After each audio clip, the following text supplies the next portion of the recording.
बरकट्टा थाना परिसर में सरस्वती पूजा के मद्देनजर शांति समिति की बैठक का आयोजन हुआ, जिसकी अध्यक्षता प्रभारी अंचलाधिकारी नवीन भूषण कुल्लू ने किया है। वहीं संचालन थाना प्रभारी पंकज सिंदूरिया ने किया। मौके पर बीडीओ रोशम डुंगडुंग, पुलिस अंचल निरीक्षक इमदाद मौजूद रहे। सभी ने से शांतिपूर्ण ढंग से त्योहार मनाने की अपील करते हुए कई महत्वपूर्ण निर्देश भी दिए गए। सभी ने प्रशासन का सहयोग करने और त्योहार को शांतिपूर्ण माहौल में संपन्न कराने का संकल्प लिया है।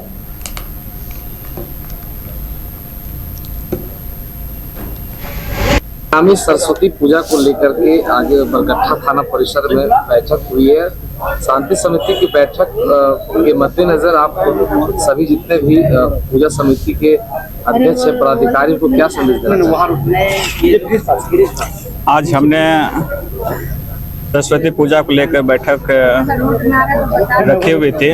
इसमें हम सभी से आग्रह करते हैं कि सरस्वती पूजा आप शांतिपूर्वक एवं सौहार्दपूर्वक मनाएं और अपने जगह सुव्यवस्थित रखें, ताकि किसी तरह का कोई भी अगर विघ्न उत्पन्न होती है तो हम उनसे अनुरोध करते हैं कि आप जहां भी आप मना रहे हैं किसी प्रकार का झगड़ा नहीं होना चाहिए और उसका समाधान उसी जगह होनी चाहिए, ताकि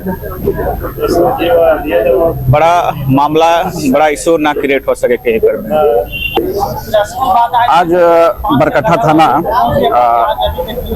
परिसर में शांति समिति की बैठक हुई है, जिसमें सीओ सर, वीडियो मैडम, प्रमुख मैडम और हमारे क्षेत्र के स्कूल के सभी प्रधानाध्यापक, गणमान्य व्यक्ति और पत्रकार बंधु उपस्थित हुए थे। और आगामी दिनांक 23/1/26 को सरस्वती पूजा मनाया जाना है। इसको लेकर हम लोग चर्चा किए। आम जन जो उपस्थित हुए थे उनसे जो परेशानियां, दिक्कत की बात से संबंधित हम लोग ने पूछताछ किया। क्या बात रखा गया, कहीं से किसी तरह का कोई विवाद की बात नहीं आई। सभी के द्वारा बताया गया कि हम सरस्वती पूजा शांतिपूर्वक मनाएंगे और दिनांक 24 और 25 तक विसर्जन भी कर दिया जाएगा। क्षेत्र में हमारे बरकट्टा थाना क्षेत्र में करीब 160 जगह मूर्ति स्थापना की बात हो रही है और इस त्योहार को लेकर और पूजा और विसर्जन को लेकर सभी को दिशा निर्देश दे दिया गया है और बाकी बात सारी तैयार प्रशासनिक रूप से कर ली गई है। डीजे और लाइसेंस को लेकर के कुछ बातें हो रही थी। हाँ, लाइसेंस तो जो सरस्वती पूजा का पहले से भी नहीं बना है। हम लोग ने सभी को कहा है कि आप आवेदन दे देंगे थाना पर। डीजे में बात हुई है कि आप डीजे जो बजाएंगे वो डीजे तो बजाना नहीं है। जो गाना बजेगा वो भक्ति भाव से पूर्ण जो गाना होगा वो बजाएंगे। कोई आपत्तिजनक गाना नहीं बजाना है या दूसरे धर्म को जो ठेस पहुंचे वो गाना नहीं बजाना है। रात को भी 10 बजे से 6 बजे तक नहीं बजे बेहतर है। हाँ, जानना चाहेंगे कि बरकट्टा जो है हजारीबाग जिला में साइबर के क्षेत्र में यहाँ के युवक जो है अव्वल है साइबर अपराध के अग्रसर होते हुए यहाँ जो है।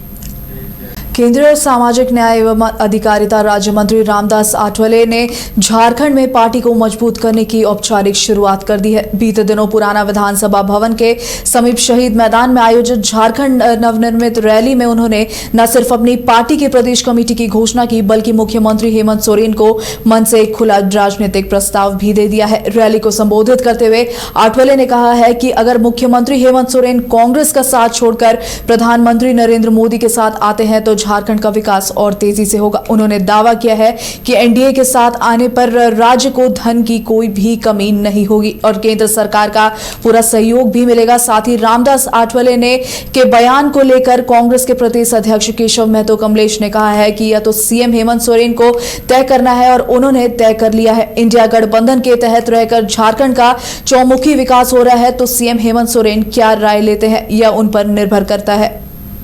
रामदास आठवले झारखंड दौरे पर थे। उन्होंने एक रैली के संबोधन के दौरान कहा कि हेमंत सोरेन को मोदी के साथ और मेरे साथ आ जाना चाहिए, जिससे फंड की कमी नहीं होगी, राज्य का तेजी से विकास होगा। राहुल गांधी को छोड़ देना चाहिए।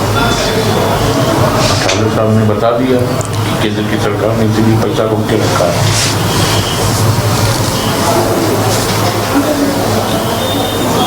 ये तो माननीय हमारे मुख्यमंत्री हेमंत सोरेन को तय करना है और उन्होंने तय कर चुका है कि इंडिया गठबंधन के तहत रह करके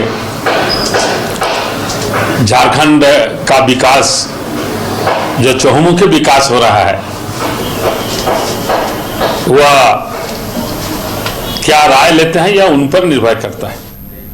आदित्यपुर में सिंहभूम इंडस्ट्री एसोसिएशन द्वारा ऊर्जा दक्षता और लागत प्रबंधक को लेकर एक अहम कार्यशाला का आयोजन किया गया। मोटल मधुबन में हुई इस कार्यशाला का फोकस केंद्र सरकार की आपको बता दें ADETI योजना पर रहा, जिसके जरिए उद्योगों में बिजली खपत घटाकर उत्पादन लागत कम करने पर जोर दिया गया है। सिया अध्यक्ष संतोष कुमार सिंह ने कहा है कि बढ़ती बिजली दरें उद्योगों के लिए बड़ी चुनौती है, जिसे ऊर्जा दक्ष तकनीक और सरकारी योजनाओं के माध्यम से नियंत्रित भी किया जा सकता है। वहीं विशेषज्ञों ने ऊर्जा बचत के व्यवहारिक उपायों की जानकारी दी। वहीं जियाडा के क्षेत्रीय निदेशक प्रेम रंजन ने उद्योगों से प्रतिस्पर्धा बनाए रखने के लिए आधुनिक तकनीकी अपनाने की अपील की है।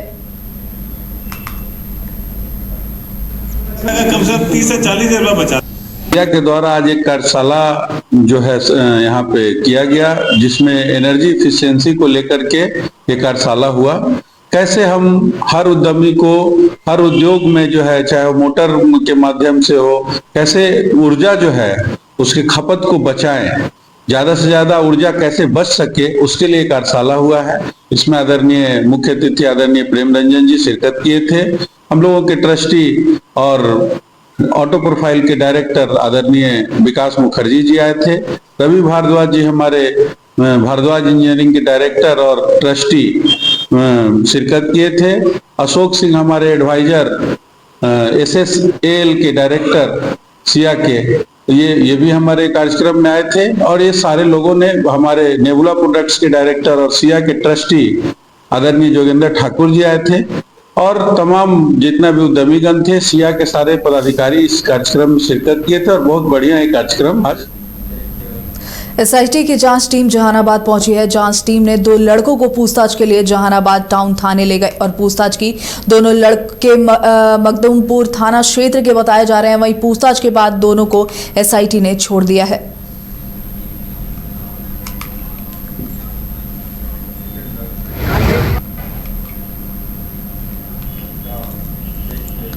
झारखंड में फरवरी महीने में नगर निकाय चुनाव होने वाला है। नगर निकाय चुनाव को लेकर प्रदेश कांग्रेस ने तैयारियां शुरू कर दी है। हालांकि दलीय आधार चुनाव नहीं हो रहे हैं, लेकिन इसके बावजूद भी सभी राजनीतिक दल ने अपने समर्थकों को मेयर, डिप्टी मेयर और पार्षद बनाने की तैयारी में जुट चुका है। वहीं निकाय चुनाव को लेकर प्रदेश अध्यक्ष केशव महतो कमलेश ने कहा है कि सभी जिलों में पॉलिटिकल अफेयर्स कमेटी के चयनित लोगों को जिम्मेदारी दी गई है, ताकि संभावित उम्मीदवारों से आवेदन लेकर शॉर्टलिस्ट करें। जहां कहीं थोड़ी बहुत अचकन होती भी है तो सूची पैनल बनाकर प्रदेश का भेजा जाएगा। फिर प्रदेश कांग्रेस तमाम चीजों को देखेगी कि संबंधित उम्मीदवार की पार्टी में प्रतिबद्धता कितनी है। उसके बाद प्रदेश के वरिष्ठ नेता निर्णय लेंगे। जिलों में पॉलिटिकल अफेयर्स कमेटी को जिम्मेवारी दी गई है कि संभावित उम्मीदवारों से आवेदन लेकर के अपना वहीं पर शॉर्ट लिस्ट तैयार करें और सर्वसम्मति या सहमति बनाने का प्रयास करें। एक उम्मीदवार हो और उसको सब कोई विजयी बनाने का काम करें।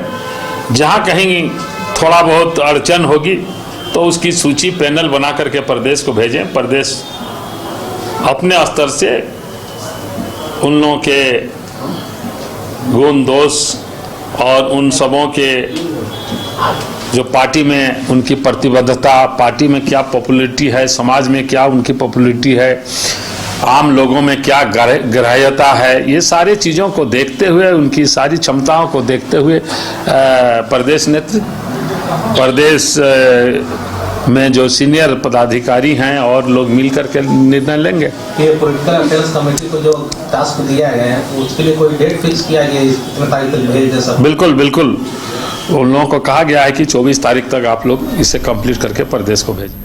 गुमला जिले के चैनपुर थाना क्षेत्र में एंटी करप्शन ब्यूरो ने एक बड़ी कार्रवाई करते हुए नवनियुक्त थाना प्रभारी शैलेश कुमार को कथित रूप से रिश्वत लेते रंगे हाथ गिरफ्तार किया है। यह कार्रवाई दोपहर करीब 3:30 बजे की है, जिसके बाद एसीबी की टीम आरोपी थाना प्रभारी को पूछताछ के लिए रांची स्थित एसीबी कार्यालय ले गई। बताया जा रहा है कि शैलेश कुमार ने महज 3 दिन पहले ही चैनपुर थाना प्रभारी का पदभार संभाला था। ऐसे में इस कार्रवाई से पुलिस महकमे में हड़कंप मच गया। मामला बंदोरा क्षेत्र में अवैध ब्लास्टिंग से जुड़ा बताया जा रहा है, जहां पैसों के लेन देन की शिकायत पर एसीबी को पहले दिन से सूचना दी गई थी। फिलहाल पूरे मामले की जांच की जा रही है।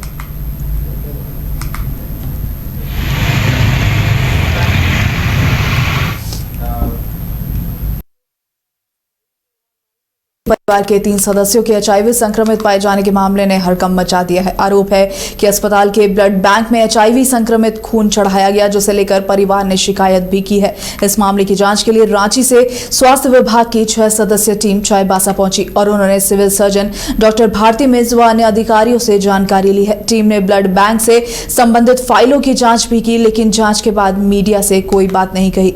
वहीं आपको बता दें, civil surgeon doctor Bharti Minj ने बताया है कि मामले की जांच जारी है और आवश्यक कार्रवाई भी की जाएगी। इस बीच अस्पताल का ब्लड बैंक फिर से सवालों के घेरे में आ गया है। जांच करके तो ले गई है, बिंदुओं तो वही लोग जब बता पाएंगे। हम लोग के यहाँ तो जो अखबार में प्रचार हो गया, उसी के चलते टीम आई थी। क्या क्या कुछ दिशा निर्देश या आदेश? अभी तक तो कोई आदेश नहीं है। रिपोर्ट ये लोग एसीएस सर को सौंपेंगे, उसके बाद सर का जो आदेश होगा वही किया जाएगा। पीड़ित परिवार द्वारा जो आरोप लगाया जा रहा है, हाँ, उसमें क्या संभावना लग रहा है? जैसे रांची से विभाग जैसे कि पीड़ित परिवार कह रहा है कि ब्लड डोनेशन, ब्लड चढ़ाने से हुआ। तो जो थी लेडी वाइफ, उसको हम लोग जो बोतल चढ़ाए थे उसका डोनर मिल गया है, तो उसी से टेस्ट कराए। तो पहला डोनर तो नेगेटिव आ गया है, उसको नहीं है इन्फेक्शन, और दूसरा डोनर अभी ड्यूटी में है, वो आके जांच करा लेगा, तब फिर कंफर्म होगा। रामगढ़ जिला के कुजुआर उत्तरी पंचायत सचिवालय में 228 मरकजी अंजुमन इत्तेहादुल अंसार झारखंड की बैठक हुई है, जिसमें 10 प्रखंड के लोग शामिल भी हुए हैं। बैठक की अध्यक्षता अब्दुल अजीज ने की है। बैठक जहां चुने गए नायब सदर, नायब सेक्रेटरी, संगठन सचिव और मीडिया प्रभारी आदि को आज प्रमाण पत्र देकर सम्मानित भी किया गया। चूरचू प्रखंड के नायब सेक्रेटरी महबूब अंसारी ने कहा कि संगठन को काफी मजबूती मिल रही है। 228 अंजुमन के लोग कम से कदम मिलाकर चलने को हमेशा तैयार हैं। जो पिछले 9 तारीख को बैठक हुई थी, हम लोग नायबीन सरपरस्त का कुछ लिस्ट आह्वान किए थे, उसको आज सर्टिफिकेट देने के लिए ये पहला पॉइंट था हम लोगों का। दूसरा था कि हम लोग ऑफिस कहाँ रखेंगे, जमीन कैसे उपलब्ध होगी, कार्यालय कहाँ बनाएंगे, ये सब। और तीसरी बात थी कि सरपरस्तों का दायित्व क्या होगा और नायबीन जो बने हैं उनका दायित्व क्या होगा, और हम लोग जो चुन के आए हैं हम लोगों को कैसे रास्ता बताएंगे, इसके लिए हम लोगों ने बैठा था और आज बैठ के इसको निर्णय लिए हैं और जिम्मा दिया गया सरपरस्तों को और नायबीन को कि आप लोग एक बैठक करके बाकी बातों पे फैसला करें।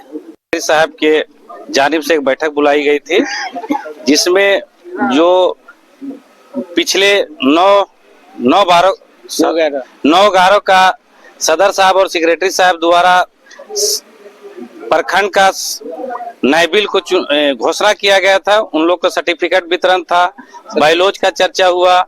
लेकिन हमारे मरकजी अंजुमन इत्तेहादुल अंसार का जनाब सेक्रेटरी सदर साहब नहीं होने के कारण बहुत सी बातें रखा गया, जो नेक्स्ट बैठक में इसको पूरा कर लिया जाएगा। कोषाध्यक्ष बैठक में 10 प्रखंड से लोग आए और इस बैठक को मरकजी अंजुमन इत्तेहादुल अंसार के जानिब से मुंतखब किया गया था, जिस संबंध में कुछ लोगों ने गलत एलिमेंट्स के लोग समाज को गलत तरीके से मैसेज देने का कोशिश कर रहे थे, लोगों को दिग्भ्रमित कर रहे थे। लेकिन यहाँ आने के बाद लोगों का हजूम देखा गया और लोगों में खासा खुशी देखी गई इस बात को लेकर कि जो लोगों ने सोच बनाकर तंजीम को खड़ा किया है, आज तंजीम चल नहीं रही है, तंजीम दौड़ने की तरफ रवां दवा है।